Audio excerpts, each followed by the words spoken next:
আসসালামু আলাইকুম ওরহমতুল্লাহ।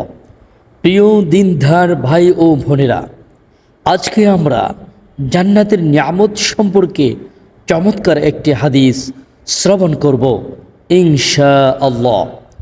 আবু সাঈদ খুদরি রাদিয়াল্লাহু তাআলা আনহু ও আবু হুরায়রা রাদিয়াল্লাহু তাআলা আনহু উভয়ে রাসূলুল্লাহ সাল্লাল্লাহু আলাইহি ওয়াসাল্লাম থেকে বর্ণনা করেন।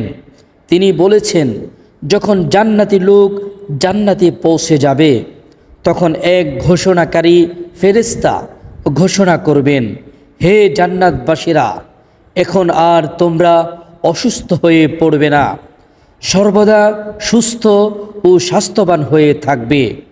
কখনো তোমাদের মৃত্যু হবে না, সর্বদা জীবিত থাকবে। তোমরা সর্বদা যুবক হয়ে থাকবে, কখনো তোমাদের বৃদ্ধা অবস্থা আসবে না। তোমরা সর্বদা সচ্ছল অবস্থায় থাকবে, কখনো অসচ্ছলতা ও অনাহারের মধ্যে পড়বে না। মহান পরাক্রমশালী আল্লাহ আপন কিতাবে বলেছেন, জান্নাতবাসীকে বলা হবে যে জান্নাতের ওয়াদা তোমাদের দেওয়া হয়েছিল তা হলো এই, তোমাদের কৃতকর্মের ফলে তোমাদেরকে এই উত্তর অধিকারী করে দেওয়া হয়েছে।